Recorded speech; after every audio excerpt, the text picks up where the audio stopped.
সমবেত ভক্তবৃন্দের চরণে আমার কোটি কোটি দণ্ডবৎ প্রণিপাত।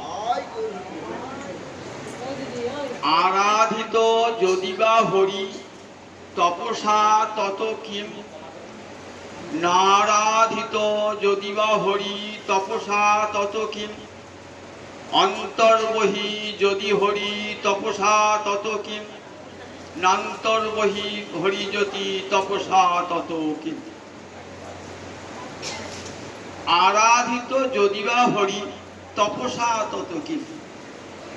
আমি যদি গোবিন্দের উপাসনা করি তাহলে আমার তপস্যার কি প্রয়োজন?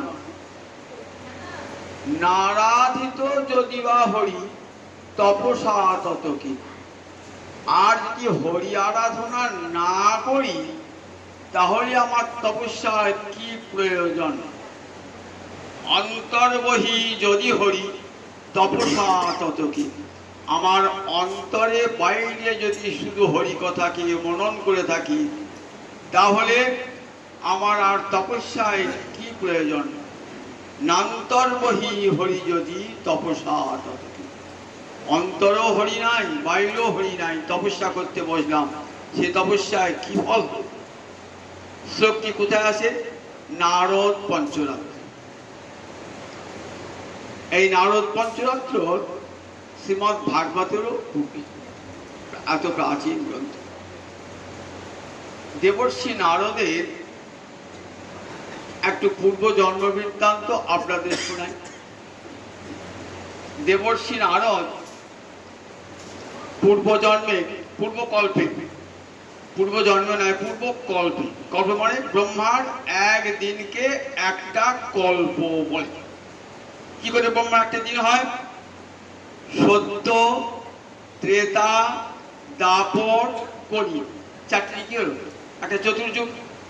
এইরকম ৭১ বার চতুর্যুগ হলে একটা মন্বন্তর হয়, আর ১৪টা মন্বন্তর হলে ব্রহ্মার একটা দিন হয়। এই একটা দিনকে বলে একটা কল্প। এখন কি কল্প চলছে বলুন দেখি? সব দেখুন, বিবাহে যে কোনো মন্ত্রে বলতে, সংকল্প বাক্যে বলতে হয়, এই কল্পনার নাম বলতে হয়। এই কল্পনার নাম কি? সে তো বরাহ কল্প, সে তো বরাহ কল্প। তাহলে একটা কল্পে, আর তার পূর্ব কল্পে নারদ ছিলেন এক দাসী পুত্র। একটি ব্রাহ্মণের গৃহে তার মা দাসী বৃত্তি করত। সেই ব্রাহ্মণ পরম হরিভক্ত ছিল।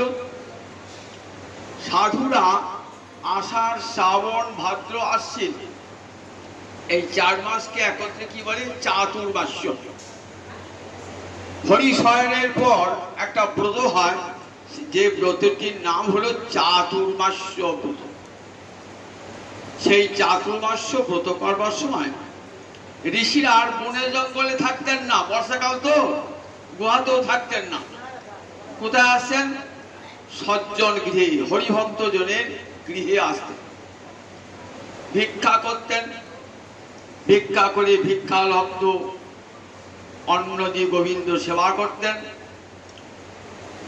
এবং অবসর সময়ে আমাদের মতন গৃহাসক্ত ব্যক্তিগণকে হরি কথা শ্রবণ করাতেন। এটাই তাদের কাজ ছিল। সেই গৃহে ওই এক ব্রাহ্মণ, যার গৃহে চাতুর্মাস্য ব্রত করবার জন্য ঋষিরা এসেছেন, সেই হরিভক্ত ব্রাহ্মণের গৃহে তার মা দাসী বৃত্তি করত, সাধুদের সেবা করত। সাধু সেবা একটা ফল আছে তো। ছেলেটি কি করবে? মায়ের সঙ্গে সঙ্গে ঘুরে বেড়াতো, ছোট ছেলে। সাধুদের প্রসাদ খেত। অবসর সময় যখন হরিকথা হতো, পাশে বসিয়ে হরিকথা শুনত। ছোট শিশু, কিন্তু হরিকথা কেউ বলতো না। তুমি তখন শিশু, হরিকথা শুনবার কি, খেলাধুলা করবা, কেউ বলতেন না। ঋষিরা পরম স্নেহে তাকে কাছে বসাতেন। এই শুনতে শুনতে কি হলো দেখুন, হরিকথা শুনতে শুনতে একদিন ওই সাধুদের কৃপায় একটু উচ্ছিষ্ট পেয়ে গেল, বৈষ্ণবের উচ্ছিষ্ট। বৈষ্ণবের উচ্ছিষ্ট কি হয় দেখুন, নর্ত ঠাকুর কি বলেছেন দেখুন, বৈষ্ণবের পদধূলি, বৈষ্ণবের পদধুক্ত জল এবং বৈষ্ণবের উচ্ছিষ্ট গ্রহণ করলে কি হয়, বৈষ্ণবের পদধূলি তাহে মোর স্নান কেলি, তর্পণ মোর বৈষ্ণবের নাম, বিচার করিয়া মনে ভক্তি রস আস্বাদনে, মধ্যস্থ শ্রী ভাগবত পুরাণ, বৈষ্ণবের উচ্ছিষ্ট তাহে মোর মনোনিষ্ঠ, বৈষ্ণবের নামে উল্লাস। বৈষ্ণবের উচ্ছিষ্ট কবিরাজ গোস্বামী পাঠ চৈতন্য চৈতামৃতে বললেন, ভক্তপদ রজ আর ভক্তপদ জল, ভক্ত ভুক্ত শেষ এই তিন সাধনের বল, ভক্তের পায়ের ধুলি, ভক্তের পা ধোয়া জল এবং ভক্তের ভুক্ত শেষ, এই তিনটে হরি ভক্তি সাধনের শক্তি দান করে।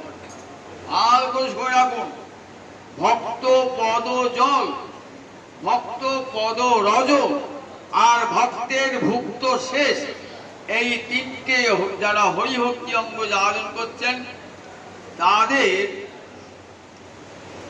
শক্তি দান করে, সাধনের ক্ষমতা দান করে।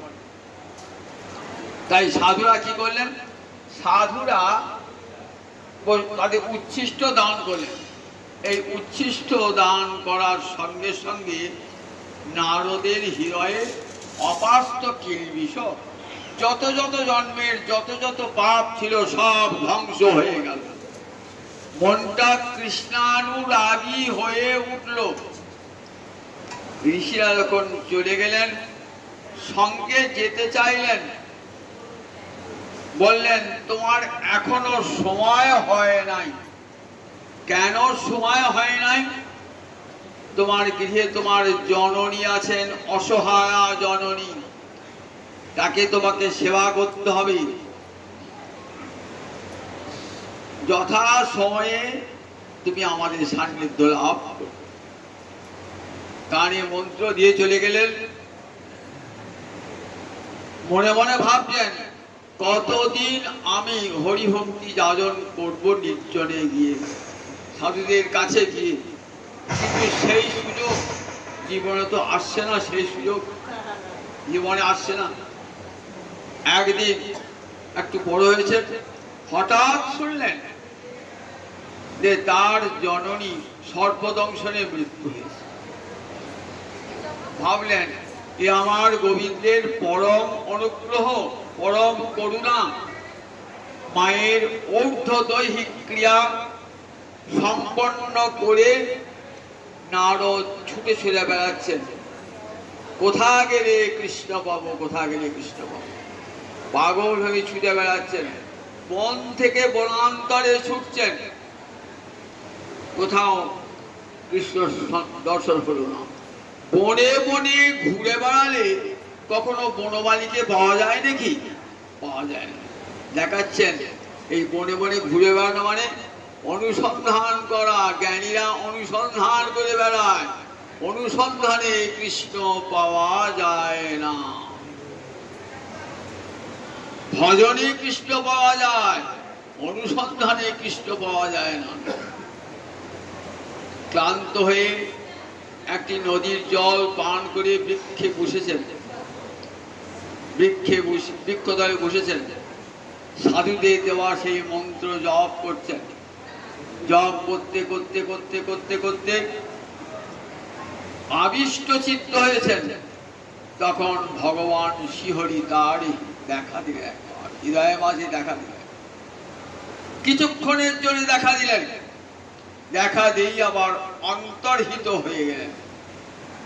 তখন সেই রূপ দর্শন করে যখন আর চক্ষু মুদ্রিত করে সেই ভগবান শ্রীহরি রূপ হৃদয়ের মধ্যে দেখতে পাচ্ছেন না, তখন নারদ কাঁদছেন, একবার দেখা দাও, দেখা দাও হে কোমল লোচন হরি, একবার হৃদয়ে মাঝে দেখা দাও, দেখা দাও তোমার ভুবন মোহনের বেরোয়ে, দেখা দাও, দেখা দাও।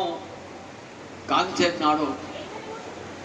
একটা অশরীরী বাণী শুনতে পেলেন, নারদ এ জন্মে তুমি আমার আর দর্শন পাবে না।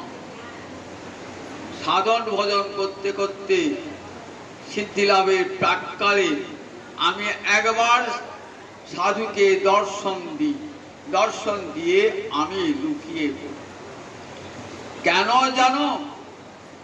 আমার দর্শন না পেয়ে সাধুদের অন্তরটা কেমন হয়? 1 কোটি টাকার লটারি পেলেন, চোরে চুরি করে নিয়ে গেল, তারপর আমরা অবস্থাটি কেমন হয় বলুন দেখি? ঠিক সেই রকম অবস্থাটি সাধকের হয়, যে ভগবানকে দেখলাম সেই ভগবান কোথায় গেল, কোথায় গেল, কোথায় গেল? প্রাপ্ত ধন বিনষ্ট হয়ে গেল বলে কাল থেকে যখন এই রকম আকুলতা, এই রকম আগ্রহ দেখা দেবে, তখনই ভগবানের কৃপা বাড়ি বর্ষিত হবে। শুধু ভজন থাকলে হবে না, উৎকণ্ঠা থাকা চাই। উৎকণ্ঠা, উৎকণ্ঠা না থাকলে কখনো ভগবত দর্শন হয় না। মৎকাম সনকই সাধু বলে, আমাকে একবার দেখার পর সাধুর অন্তর হয় কেমন না, আমাকে দেখবার জন্য অন্তর আকুল হয়ে ওঠে। এই অন্তরে উৎকণ্ঠা, উৎকণ্ঠার ফলে কি হয়? সমস্ত কামনা বাসনা চিরকালের জন্য ধ্বংস হয়ে যায়। তখন আমি আমার ভক্তকে নিজের কাছে নিয়ে যাই। সব কামনা বাসনা ধ্বংস হয়ে গেল। দেবর্ষি নারদ এলেন ব্রহ্মার পুত্র হয়ে, দেবর্ষি নারদ। সেই দেবর্ষি নারদ এই শ্লোকটি বলেছেন, আরাধিত যদি বা হরি তপসা তত কিম, নারাধিত যদি বা হরি তপসা তত কিম, অন্তর্বহি যদি হরি তপসা তত কিম, নান্তর্বহি হরি জ্যোতি তপসা তত কিম। আমি যদি কৃষ্ণ উপাসনা না করি, আমার তপস্যার কোনো ফল হবে না।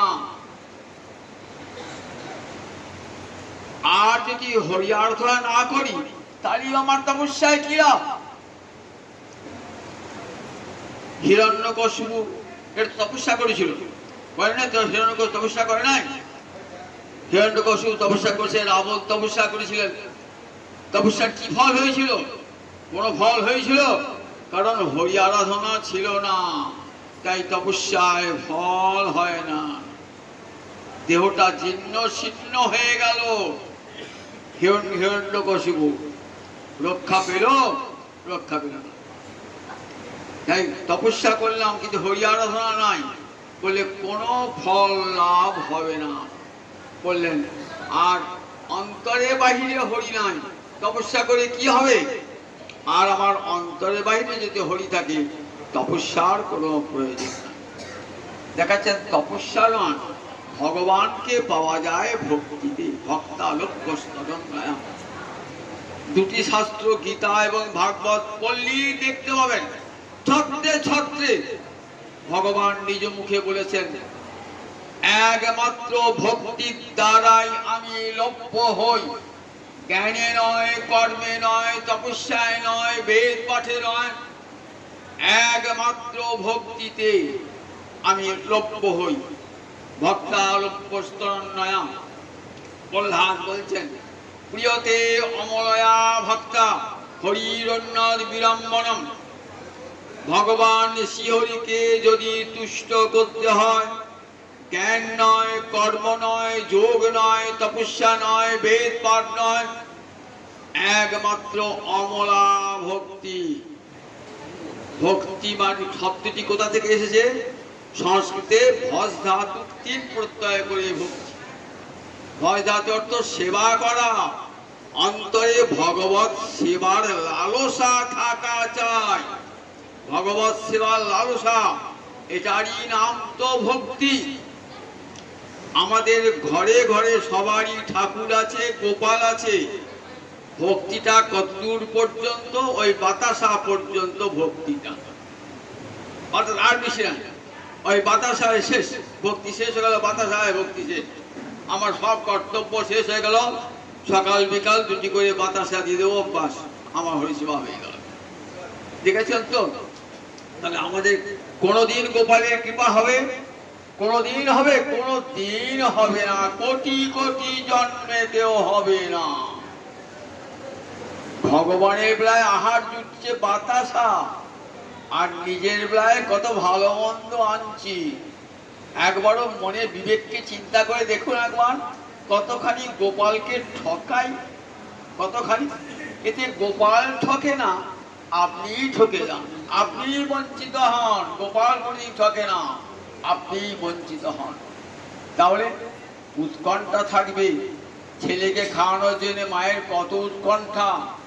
ছেলে গিয়ে এখনো খেলা করে এখনো ছেলে এলো না, মা খাবার নিয়ে দাঁড়িয়ে আছে উৎকণ্ঠায়। ছেলে এটি খেতে ভালোবাসে, সেটি খেতে ভালোবাসে। তাহলে ছেলের জন্য করেন, আর গোপালের জন্য মনে হয় না একবারও? অন্তরটা কাঁদে না? তাহলে দেখুন, এই উৎকণ্ঠা আছে, কোনো দিন হবে না। কোটি কোটি জন্ম এই বাতাসা দিয়ে গোপাল সেবা করলে কোটি কোটি জন্মে তো হবে না। লোককে দেখানো হবে আমার গৃহে ঠাকুর আছে। এমনি করে বঞ্চনা করি আমরা, আমাদের ভক্তিতেও বঞ্চনা। কিন্তু ভগবান তো হৃদয়ে অন্তর্যামী রূপে আছেন, তিনি জানতে পারছেন আমি কতখানি বঞ্চনা করছি। আপনি একটা লোকে বঞ্চনা করবেন, সে জানতে পারলো না, কিন্তু গোবিন্দকে যখন বঞ্চনা করবেন, গোবিন্দ জানতে পারছেন, হৃদয়ের মাঝে বসে আছেন অন্তর্যামী রূপে, যে আমি কতখানি গোবিন্দকে বঞ্চনা করছি।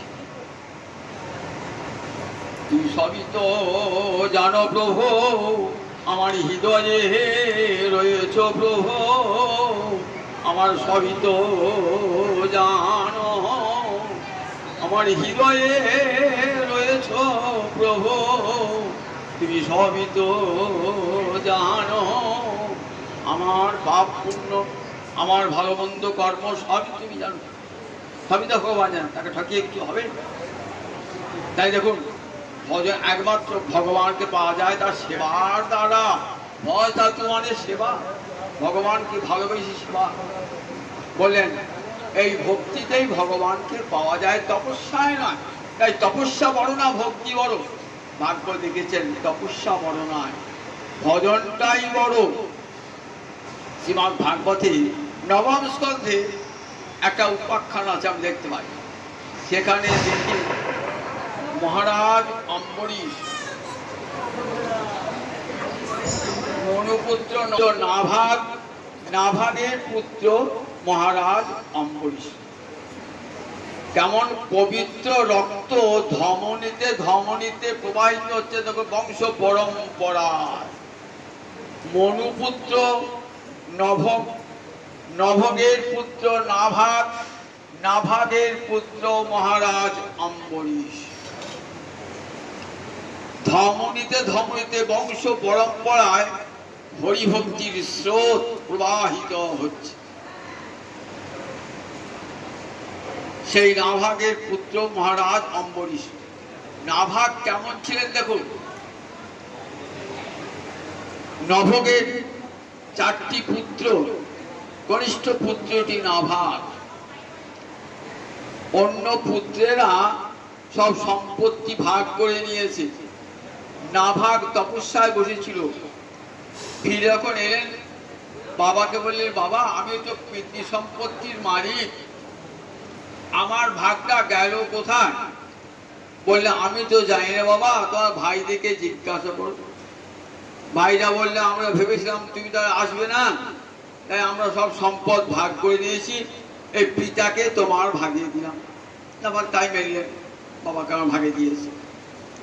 বলে বাবা তুমি আমার ভাগি। বললেন দেশাঙ্গ বাক্যাঙ্গ মা আদৃথা, তোমার ভাইয়া তোমাকে বঞ্চনা করেছে, তাদের কথায় তুমি আদর করো না। তারা তোমাকে ঠকিয়েছে, তোমার সম্পদ দিয়েছে। আমি তো বাবা এখনো বেঁচে আছি, আমি তোমার যাতে তোমার সংস্থান হয়, অন্যের সংস্থান হয়, তার ব্যবস্থা করছি। সম্মুখে দেখো একটা যজ্ঞ হচ্ছে, অঙ্গিরস গোত্রে ঋষিরা একটা যজ্ঞ করছে। সেই যজ্ঞটায় প্রতি 6 দিন অন্তর বেদের বৈশ্যদেব সূক্ত পাঠ করতে হয়। ঋষিরা সেই বৈশ্যদেব সূক্ত পাঠ করতে বারবার মোহগ্রস্ত হচ্ছে। তুমি তো বেদজ্ঞ পুত্র, তুমি গিয়ে সেই বৈশ্যদেব সূক্ত পাঠ করে দাও। যজ্ঞ শেষ হওয়ার পর যে সম্পদ তুই পাবি, তাতে তোমার জীবন চলবে। বাবার কথা শুনে গেলেন যজ্ঞক্ষেত্রে। ঋষিদের যজ্ঞে বেদ মন্ত্র সঠিকভাবে উচ্চারণ করে ঋষিগণের উদ্দেশ্য সিদ্ধ করলেন। ঋষিরা বলে গেলেন যা সম্পদ থাকলো সব তোমার। সম্পদ যখন গ্রহণ করতে যাবেন, তখন দেখছেন উত্তর দিক থেকে এক কৃষ্ণবর্ণের পুরুষ এসে হাজির। বলছেন দেখো মমেদং বস্তুক বাস্তুকং বসু, এখানে যা ধন সম্পদ আছে সব আমার। আমাকে যে ঋষিরা দিয়ে গেলেন, বললেন আমার সঙ্গে তর্ক করো না, তোমার পিতা তো বেদজ্ঞ, তোমার পিতাকে একবার জিজ্ঞাসা করে এসো গা যে যজ্ঞের শেষে যে সম্পদ থাকে সেটা কার। এসে বাবাকে বলছেন বাবা আপনার কথা শুনে আমি ঋষিদের যজ্ঞ ক্ষেত্রে গেলাম, ঋষিগণকে বেদ মন্ত্র পাঠ করালাম, ঋষিরা সব সম্পদ দান করে গেলেন। আমি যখন সেই সম্পদ গ্রহণ করতে যাব, তখন একটা কৃষ্ণবর্ণের পুরুষ এসে বলছেন মমেদং বাস্তুকং বসু, যা ধন আছে সব। বাবা বললেন বুঝতে পেরেছি, উনি রুদ্রদেব স্বয়ং মহাদেব এসেছেন। যজ্ঞের শেষে ঋষিরা কি বলেছিলেন যে যা যজ্ঞের উচ্ছিষ্ট সব রুদ্রদেবের, দাও তুই ফিরে দাও না। এসে বলছেন আমার পিতা বললেন এই সম্পদ আপনারই, আপনি নেন। তখন বললেন দেখো তোমার পিতা সত্যবাদী ধর্মজ্ঞ, তুমিও সত্যবাদী ধর্মজ্ঞ, আমি সম্পদ নিতে আসি নাই, তোমাকে পরীক্ষা করতে এসেছিলাম যে তোমার বেদ পাঠ সার্থক কিনা। বলে সম্পদ সব তুমি নাও, সেই সঙ্গে তোমাকে সনাতন ব্রহ্মজ্ঞান দান করছে। সেই নাভাগের পুত্র মহারাজ অম্বরীশ পরম হরিভক্ত, কেমন করে কৃষ্ণ সেবা করছেন দেখুন। রাজা হয়েছেন তো অনন্ত ঐশ্বর্য। আমাদের মানুষের দেখুন ধনবান হলে ভগবানকে ভুলে যায়। যাদের বেলা ধন আছে না, ঐশ্বর্য আছে না, তারা ভগবানকে ডাকে না, তারা ঐশ্বর্য সম্পদকেই ডাকে, ভগবানকে ডাকে না। ধনবানের গৃহে তাই ভগবানের ভক্তি থাকে না, ভগবানের সেখানে আদর নাই। ধনবানের গৃহে ভগবানের আদর নাই, ওই বিদুরের মতন গরিবের গৃহেই ভগবানের আদর। কিন্তু এখন মহারাজ অম্বরীশ রাজা হয়েছেন, রাজা হলে কি হবে, ভাবছে এই রাজ্য তো আমার নয়, আমি ভগবানের প্রতিনিধি। তিনি আমাকে রাজা আজ রাজা করেছেন, কাল হয়তো সবই কেড়ে নেবেন। রাজার যে রাজ্য পাহাড় যেন নাটুয়ার নাট। নটক বলছেন রাজার রাজ্যপাটটা কেমন, নাটুয়ার নাট। যাত্রা করছে রাজার পাড়া, রাজার ভূমিকায় অবতীর্ণ হয়েছে। ওই সময় তার মেলা ঐশ্বর্য, রাজা একবার সিংহাসনে বসেছে, মাথায় মুকুট দিয়ে। যাত্রা যে শেষ হয়ে গেল, এবার পথের ফকির। মানকে বলছে আমার টাকাটা নাও। তাহলে দেখুন ওই রাজার যে রাজ্যপাট যেন নাটুয়ার না, একদিন ধন আছে গোবিন্দের কৃপা হয়েছে, আবার সেই ধন কেড়ে নিতে কতক্ষণ, আবার এক মুহূর্তে সেই ধন কেড়ে নেবেন ভগবান।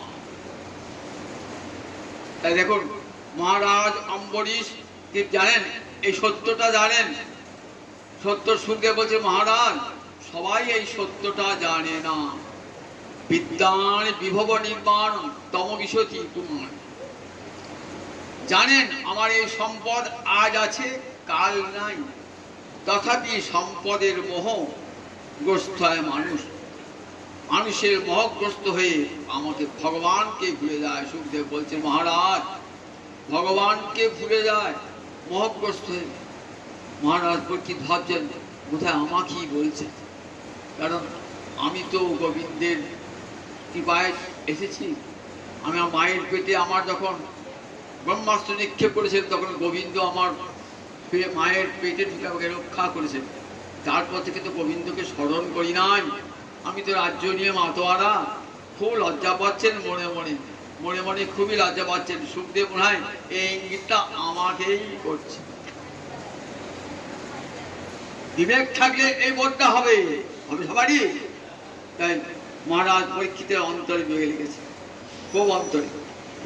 মহারাজ পরীক্ষিত শুনছে দেখো সবাই কিন্তু ঐশ্বর্য পেয়ে সম্পদ পেয়ে ভগবানকে অনেকেই ভুলে যায়, ভগবানকে ভুলে যায় ঐশ্বর্য পেয়ে। কিন্তু মহারাজ অম্বরীশ এমনই একটি, যার জন্ম এমনই না, এমন ভগবানকে ভুলে যাওয়ার পাত্র তিনি না। একাদশ ইন্দ্রিয় ভগবত সেবায় লাগিয়েছেন। 11টা ইন্দ্রিয় আছে কি কি? 5টি জ্ঞানেন্দ্রিয়, 5টি কর্মেন্দ্রিয় আর 1টি অন্তরিন্দ্রিয়। পঞ্চ জ্ঞানেন্দ্রিয় কি কি? চক্ষু, কর্ণ, নাসিকা, জিহ্বা, ত্বক। পঞ্চ কর্মেন্দ্রিয় বাক, পানি, পদ, বায়ু, উপস্থ, আর 1টি মন অন্তরিন্দ্রিয়। এই একাদশ ইন্দ্রিয় কৃষ্ণ সেবায়। সুখদেব দেখো মহারাজ এত ধনের অধিকারী হয়েও মনটা ধনে নাই, ঐশ্বর্যে নাই। কোথায় মনটা? ভগবান শ্রীহরিতে সবই মন কৃষ্ণ বলার। তাহলে মনটা যদি গোবিন্দের চরণ কমলে থাকে তাহলে সব ইন্দ্রিয় কৃষ্ণ সেবায় লেগে থাকবে। সবই এই বই অব্যয়টা দিলেন কেন?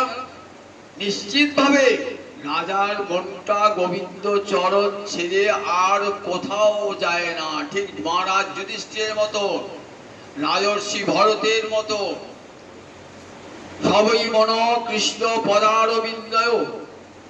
আমরা ধনবান হলে মনটা থাকে ধনের দিকে, কিন্তু মহারাজ অম্বরীশ ভারতবর্ষের রাজা, মনটা গোবিন্দের চরণ কমলে। করৌ হরের মন্দির মার্জনাদিশ। আমার বাড়িতে মন্দির আছে, সেই মন্দিরটা সেবা করলে বাড়িতে দাসী রেখেছি, না মন্দিরটা ধুয়ে দেগা, মন্দিরটা ঝাড় দেগা। আমি নিজে করি না, আমি নিজে বাবু নিজে করি না। আর মহারাজ অম্বরীশ কি করতেন? করৌ হরের মন্দির মার্জনাদিশ। নিজ হাতে হরি মন্দির মার্জনা করতেন, নিজ হাতে। কি ভাবতেন? আমার দাস, আমার ভৃত্য যেমন আমার সেবা করছে, আমি তো গোবিন্দের ভৃত্য, আমি গোবিন্দের সেবা করব, আমি তো গোবিন্দের চাকর, আমি করব। করৌ হরের মন্দির মার্জনাদিশ। দুটি হাত দিয়ে গোবিন্দ মন্দির বাঁধল। বচাংশী বৈকুণ্ঠ গুণানুবর্ণনে। আমরা জিহ্বা দিয়ে কত পরনিন্দা পরচর্চা করে থাকি, আর সেই জিহ্বা দিয়ে কি করতেন তিনি? বচাংশী বৈকুণ্ঠ গুণবর্ণনে, গোবিন্দের গুণ বর্ণনা, গোবিন্দের গুণ বর্ণনা। যেটুকু সময় পেতেন রাজা, সেইটুকু সময় সাধু গুরু বৈষ্ণবের কাছে শুনতেন। আমার সুতিং চকার অচ্যুত কথোদয়ে। আর দুটো কান পেতে দিয়েছিলেন, সাধু বৈষ্ণব এসেছিলেন একটু হরিকথা শোনা, আপনার মুখে একটু হরিকথা শুনুন। সাধু বৈষ্ণবের নিয়ম করে সাধু বৈষ্ণবের কাছে হরিকথা শুনতেন। পাদৌ ক্ষেত্র পদানুসর্পণে, দুটি চরণ নিয়ে কোথায় যেতেন? দুটি চরণ নিয়ে যেখানে হরি মন্দির আছে সেখানে যেতেন, যেখানে তীর্থ আছে সেখানে যেতেন। মুকুন্দ লিঙ্গালয় দর্শনে দৃশ, চোখ দুটো কোথায় যেত?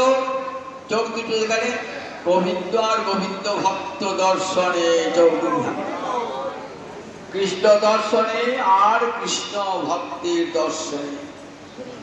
জিহ্বা একমাত্র তুলসী পাতা দেওয়া আছে, জানতে কি গোবিন্দের প্রসাদ, সেই প্রসাদ গ্রহণ করতেন।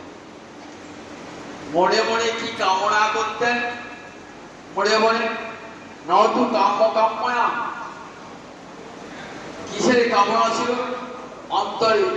যে প্রভু আর ধন সম্পদ আমায় ভোগায় রেখো না, অতুল ঐশ্বর্য দিয়ে আমায় ভোগায় রেখো না।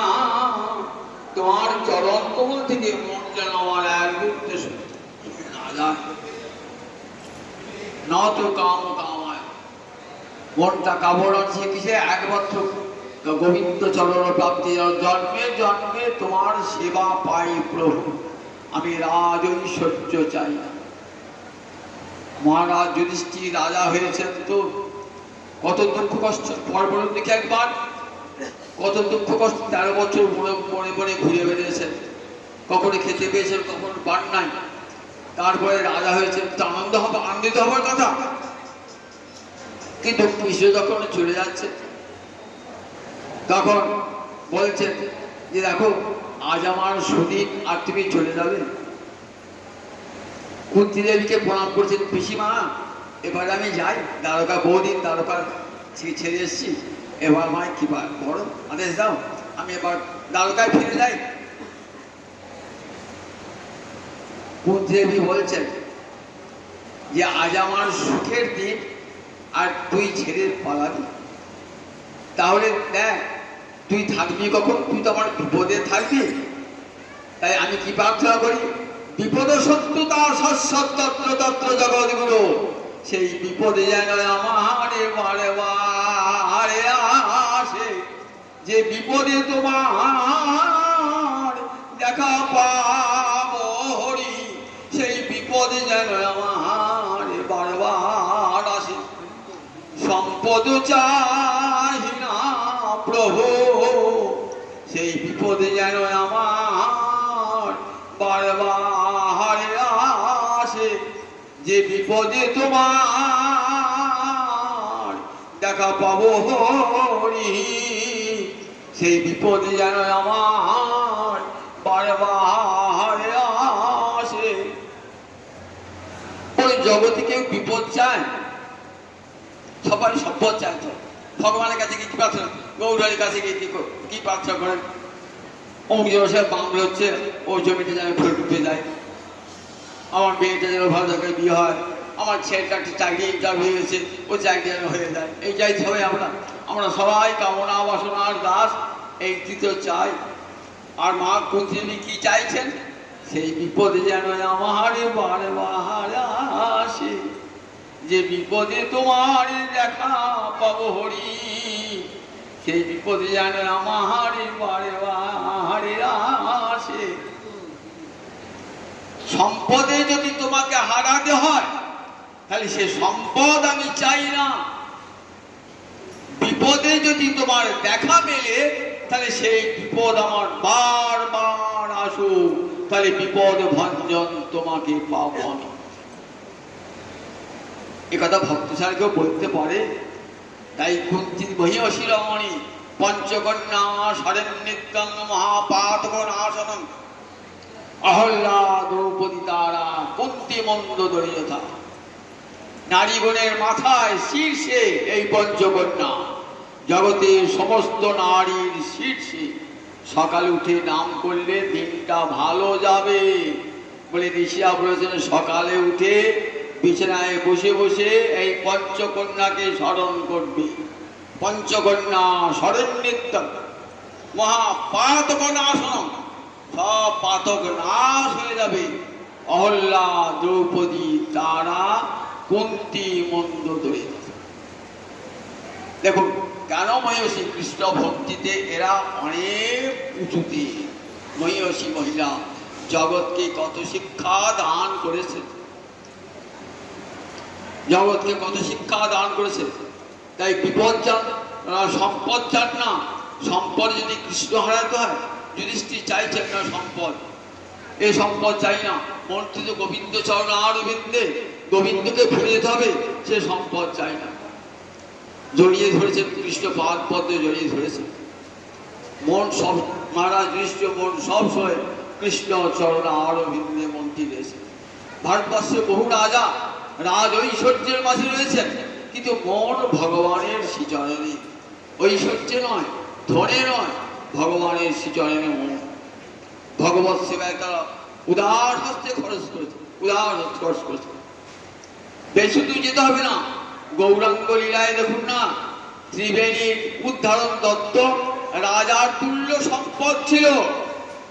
সেই সম্পদ নিজে ভোগ না করে কি করেছেন, নিতাই চান যেখানে যেখানে গিয়েছেন সেখানেই বলেছেন এক গরিব মানুষ, এদিকে খাওয়াও, এদিকে ভোজন করাও।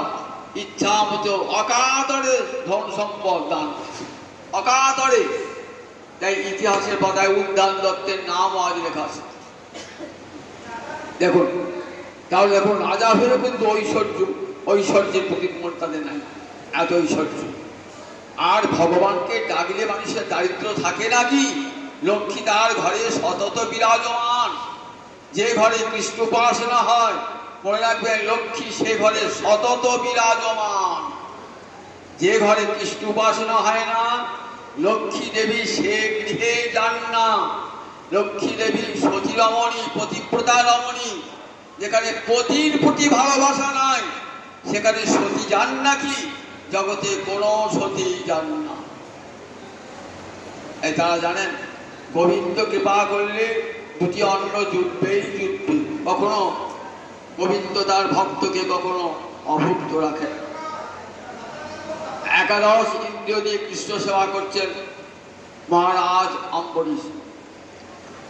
একটি পূর্ণব্রত, শাস্ত্রে আছে একাদশী ব্রত, সমস্ত ব্রতের রাজা। মনে রাখবেন অনেকেই আছেন যারা একাদশী ব্রত করেন না, তারা অন্য ব্রত করেন কিন্তু একাদশী ব্রত করেন না। কিন্তু একাদশী একটি বৈদিক ব্রত, বেদ প্রসিদ্ধ ব্রত। স্বয়ং ভগবান ভগবতীরাও করেছেন এই একাদশী ব্রত। রামচন্দ্র করেছেন একাদশী ব্রত, সীতা দেবী করেছেন, দুর্গা দেবী করেছেন, মহাদেব করেছেন, সাবিত্রী সত্যবান একাদশী ব্রত করেছেন, স্বয়ং ভগবান গৌরাঙ্গ হরি একাদশী ব্রত করেছেন। একাদশী এমন একটি মহামহিমময় ব্রত, সধবা অথবা বিধবা সকলে এই একাদশী ব্রত পালন করতে পারেন। এই একাদশী ব্রত পালন করলে আর অন্য কোনো ব্রত পালন করতে হয় না। বৈদিক ব্রত, বেদ প্রসিদ্ধ ব্রত। কিন্তু কি আশ্চর্য, বৈদিক ব্রতকে ছেড়ে দিয়ে আমরা কত ব্রত করি বলে দেখি, লৌকিক ব্রত, যে ব্রতের কোনো মূল্য নাই সেই ব্রতগুলো আমরা করি।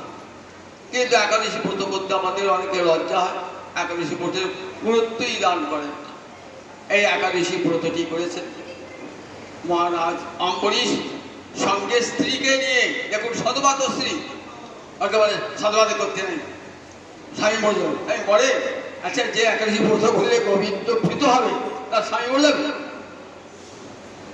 মহারাজ অম্বরীশ তুল্য শিরয়া ভার্যয়া সহ সমান স্বভাব সম্পন্না পত্নীকে নিয়ে একাদশী ব্রত করেছেন। সারা বছর একাদশী ব্রত করেন, কার্তিক মাসে নিয়ম সভায় ব্রত করে ব্রত উদযাপন করবেন। প্রধানতে কার্তিকে মাসি ব্রত করে, কার্তিক মাসে নিয়ম সভা মাস, উত্থান দ্বাদশীতে ব্রত শেষ হয়ে গেল। ব্রত শেষ হওয়ার পর কি করতে হয়? গোবিন্দকে সেবা লাগাতে হয়। সেই প্রসাদ ব্রাহ্মণ সজ্জন অভ্যাগত অতিথি অভ্যাগতকে দান করে তবে নিজে গ্রহণ করতে হয়।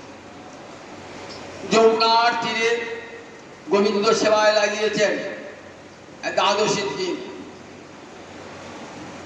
কত অতিথি অভ্যাগত আপ্যায়িত হয়েছেন।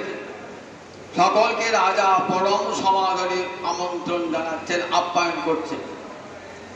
এমন সময় এসেছে দুর্বাসা ঋষি। এই আমি এসেছি। বাপরে বাপ, কি গম্ভীর গলা, জলদ গম্ভীর গলা। পান থেকে চুল যদি খসিয়ে যায় না, তার একবারে সঙ্গে সঙ্গে চোখ থেকে আগুন বেরিয়ে তাকে ছাড়খাড় করে ছাড়বে। এমন দুর্বাসা ঋষি। তপস্যা আছে তো, ভাগবত দেখাবেন। তপস্যা বড় না কৃষ্ণ ভক্তি বড়? ভালো করে শুনবেন কাহিনীটা। তপস্যা বড় না কৃষ্ণ ভক্তি বড়? ভক্তির শক্তি না তপস্যার শক্তি? এটি ভাগবত দেখাচ্ছে। এত বড় তপস্বী, যার তপস্যার ভয়ঙ্কর শক্তি, যদি তাকে কেউ অপমান করত, অবমাননা করত, চোখ ঠিকরে আগুন বার হয়ে যেত, পুড়িয়ে ছাড়ত। নিজের স্ত্রীকে পর্যন্ত পুড়িয়ে মেরে দিয়েছে, জানেন তো? নিজের স্ত্রীকে পর্যন্ত। স্ত্রী অভিমন্যুর কন্যা ছিল এই দুর্বাসার বউ, নাম ছিল কন্দনী। তা কন্দল তো মানে ঝগড়া, তাহলে ভালো করে ঝগড়া করতে পারতো। খুব মুখরা। যখন কন্যা সম্প্রদান করে না, বাবা বলেছিল আমার মেয়ে মুখরা, আপনি মানিয়ে জুড়িয়ে নিও। ছাদনা তলে ঋষি বললে 100 যা অপরাধ আমি ক্ষমা করবো। 101 হয়ে গেল। বাবা ভাবছে 100 অপরাধ কি হবে?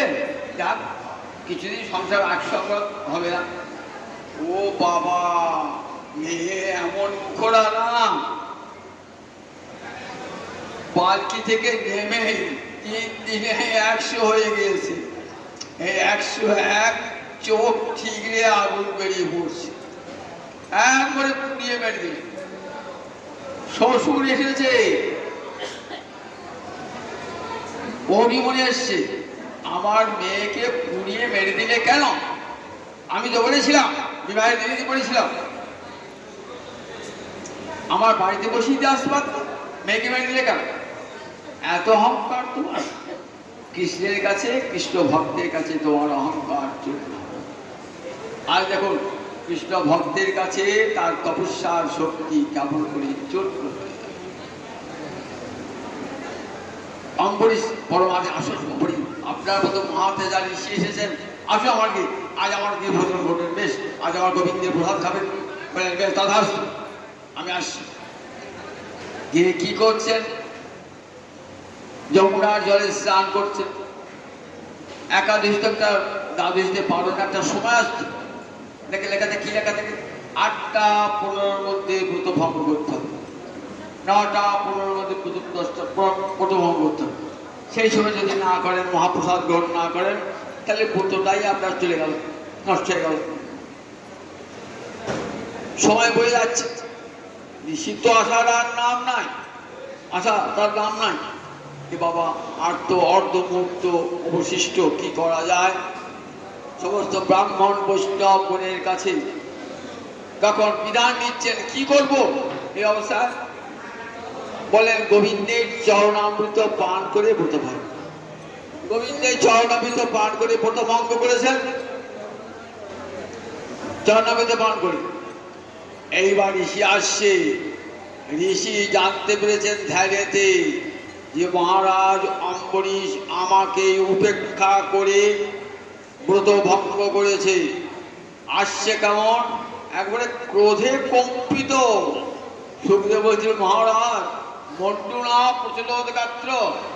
মন্ডু মানে ক্রোধ, ক্রোধে গাটা কাঁপছে থর থর থর থর করে। কতক্ষণে অভিশাপ দেবে। মহারাজ অম্বরীশের কাছে গিয়ে বলছে, তুমি ক্ষত্রিয়, আমি ব্রাহ্মণ, তোমার এত বড় সাহস কোথা হতে হলো ব্রাহ্মণকে নিমন্ত্রণ করে তাকে অবমাননা করা? অদত্ত্বা ভুক্তবান, আমাকে ভোজন না করিয়ে তুমি নিজে ভোজন করলে সত্যস্তে দর্শয় ফল। এখনই এই ব্রাহ্মণ অবজ্ঞার ফল আমি হাতে নাতে দিচ্ছি। এত ক্রোধ, বিরাট জটা, একটা জটা ছিঁড়েছেন, মাটিতে ফেলেছেন। বাবা, জটা তো নয়, একেবারে আগুন জ্বলতে জ্বলতে যাচ্ছে, আগুনের মানুষ, এখনই পুড়িয়ে ছারখার করে দেবে। কিন্তু মহারাজ অম্বরীশ গোবিন্দ চরণে শরণাগত, অন্তরে কি বিশ্বাস? রক্ষিষ্যতি ইতি বিশ্বাস।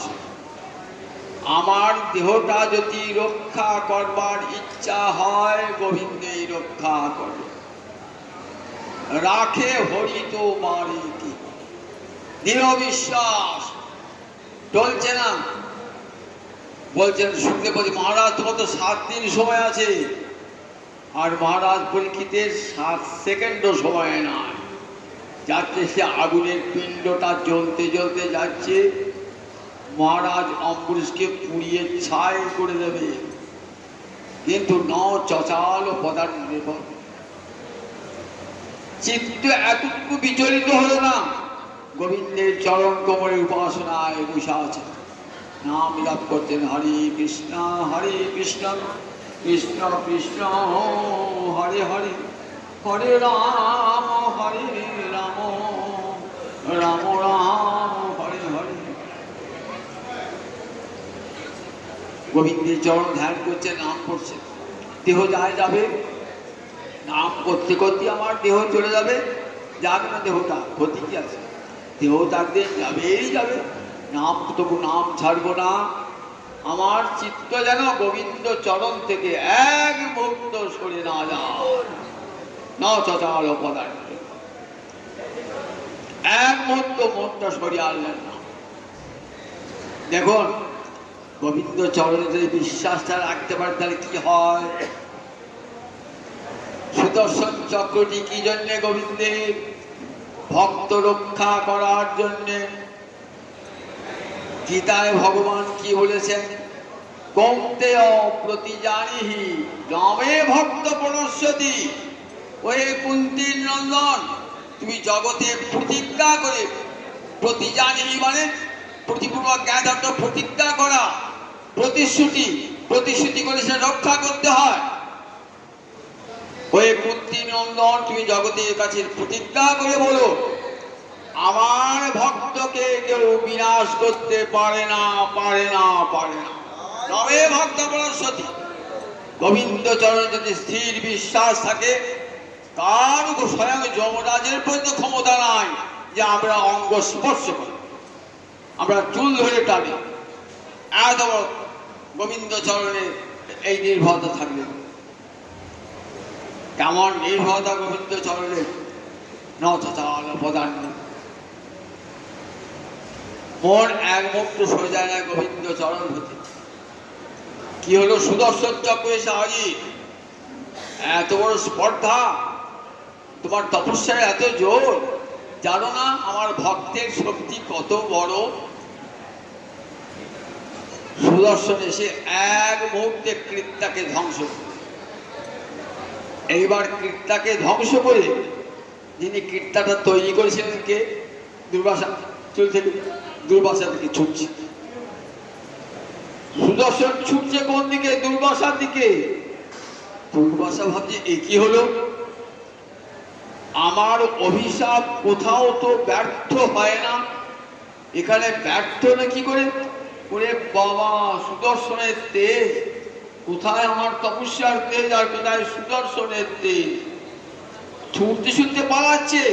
ঠাকুর, পালাচ্ছ কেন? ওই তোমার তপস্যার শক্তি গেল কোথায়? পালাচ্ছ কেন? ছুটছে কোথায় গিয়ে রক্ষা পায়,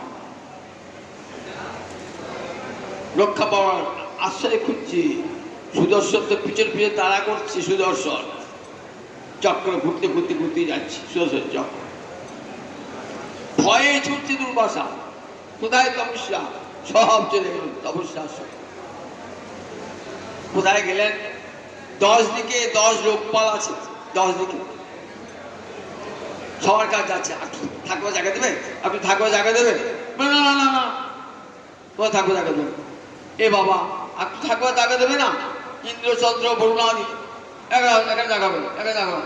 দেখো গো, তুমি কৃষ্ণ ভক্ত বিদ্বেষী, তোমাকে আসলে আমার দেখো এই গোবিন্দের কৃপায় এই আমরা দিকপাল, তারই করুণায় দিকপাল হয়েছি। এখন সঙ্গে সঙ্গে আমাকে রাজ্য ছুটি করি, তুই যাও আমার কাছে। কি করবে? ব্রহ্মার কাছে গেছি, হে ব্রহ্মা তুমি পিতামহকে রক্ষা করো। বললেন তুমি গোবিন্দের কাছে অপরাধটা, গোবিন্দ ভক্তের কাছে অপরাধটা করলে আর ক্ষমাটা চাইছো আমার কাছে? তোমার এত বড় সাহস কি করে হলো যে গোবিন্দ ভক্তকে তুমি পুড়িয়ে মারতে চেয়েছিলে? জানো আমি কার কৃপা বলে ব্রহ্মাণ্ডের অধিপতি, তিনি ইচ্ছা করলে আমার মতো কোটি কোটি ব্রহ্মা সৃষ্টি করতে পারে।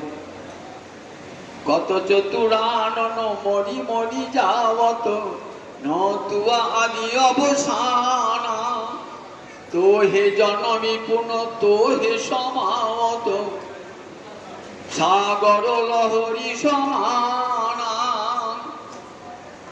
কত চতুরানন মরি মরি যাও। কালে গানটি বিদ্যাপতি, মৈথিলী কোকিল। বিদ্যাপতিকে কি বলা হয়? মৈথিলী কোকিল, মিথিলার রাজসভার কবি। বলছেন কত চতুরানন মরি, চতুরানন কে? ব্রহ্মা।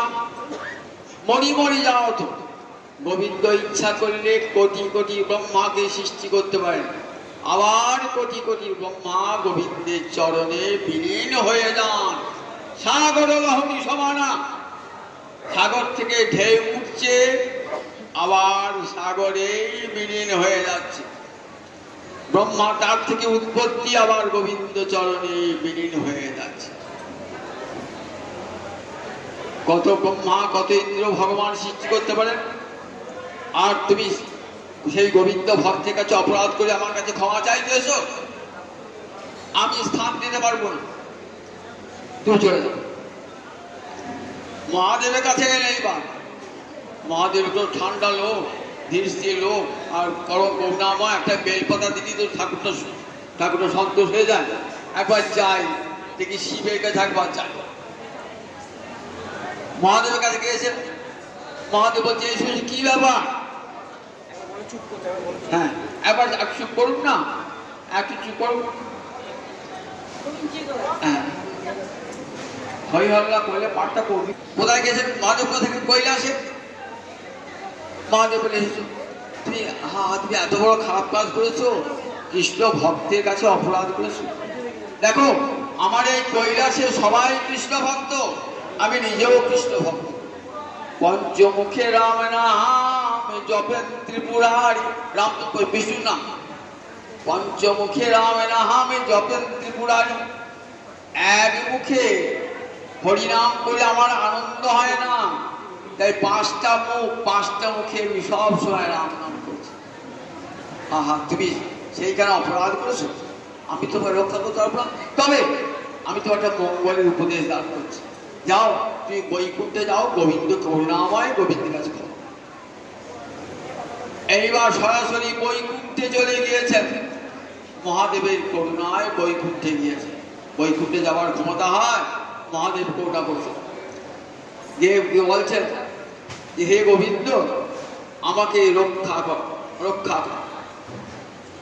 আমি তোমার ভক্তের মহিমা জানতাম না, না জেনে অপরাধ করেছি, আমাকে রক্ষা কর।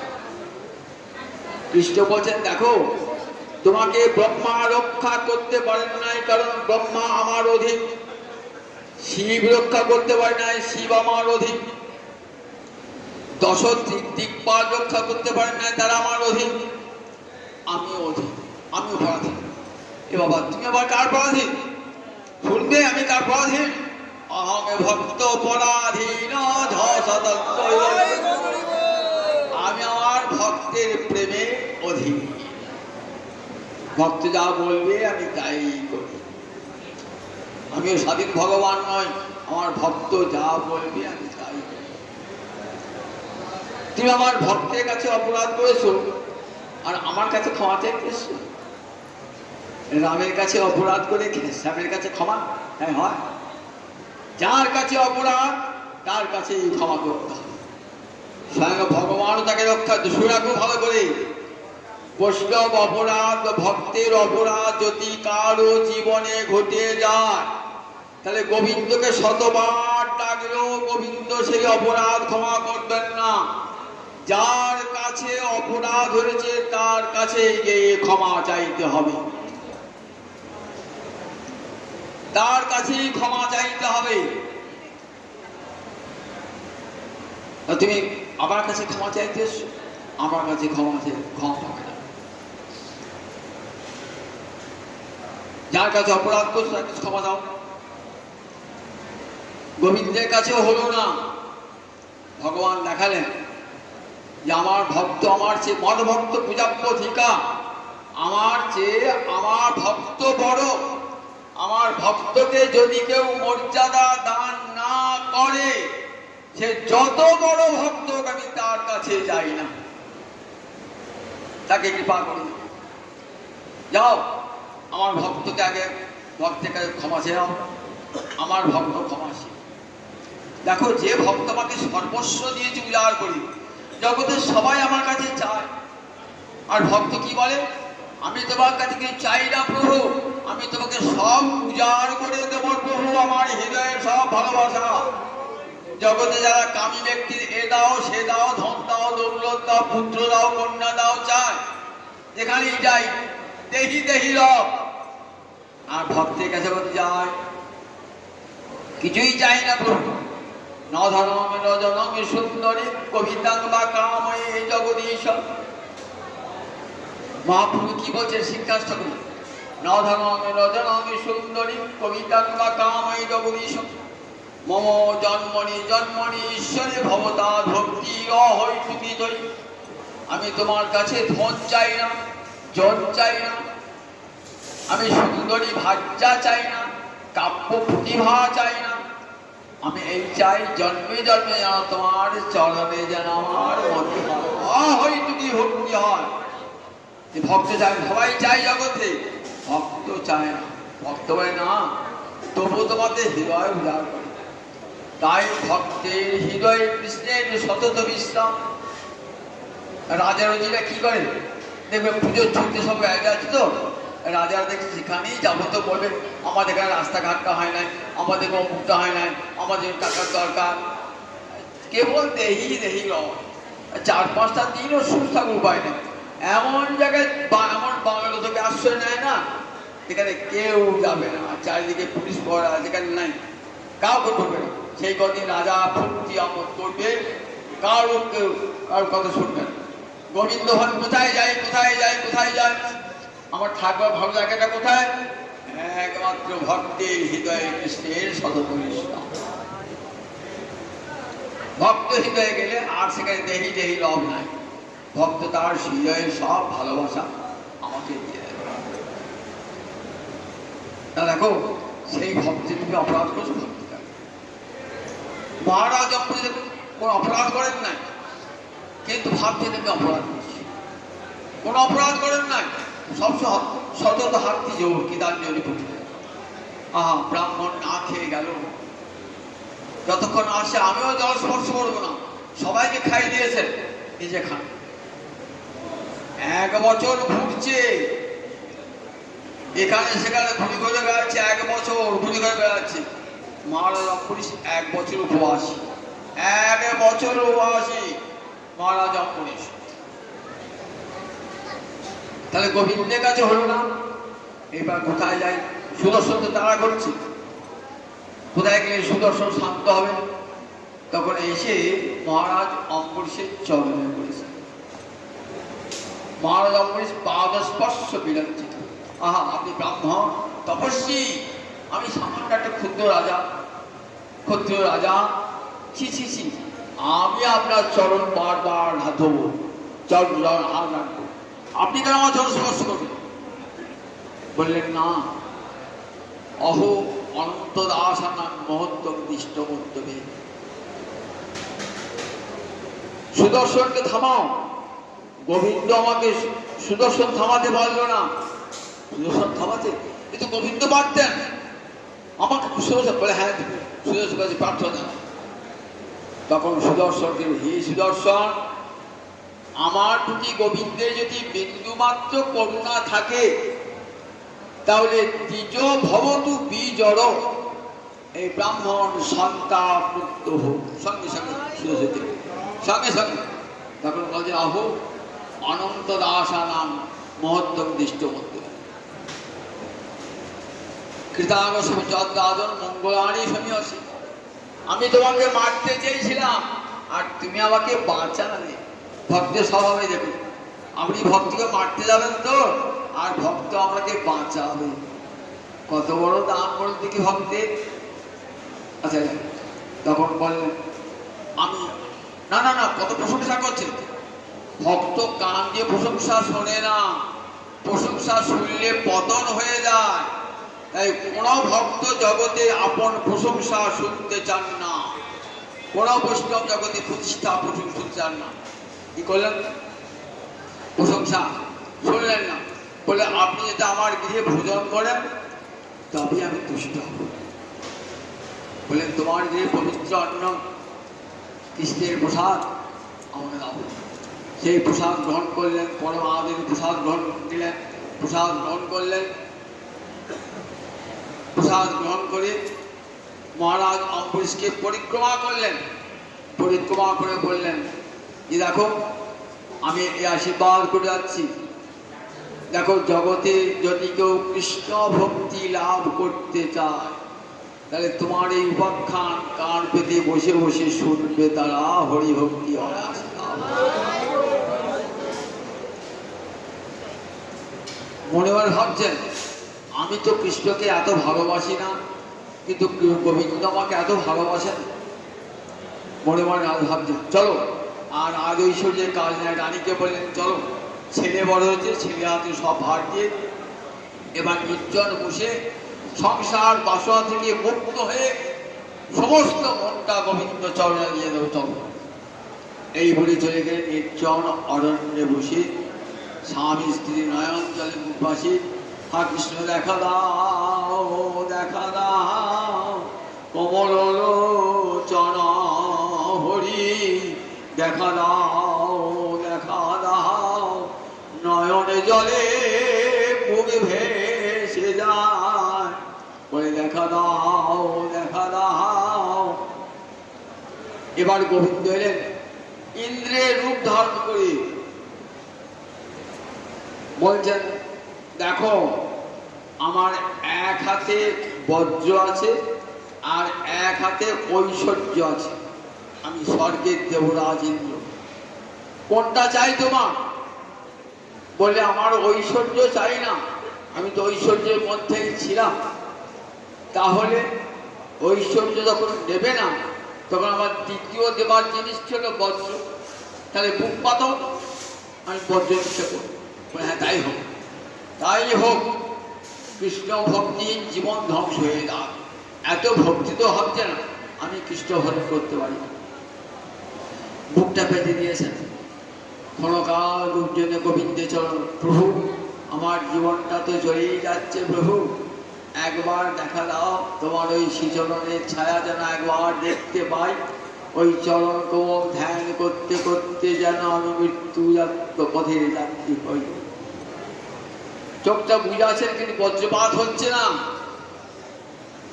কিছুক্ষণ পরে অট্টহাস্য করে উঠছেন ইন্দ্র, আমি ইন্দ্র নই, আমি স্বয়ং গোবিন্দ তোমাকে পরীক্ষা করতে এসেছিলাম, তোমার এই ভজনটা ঠিকঠাক কিনা।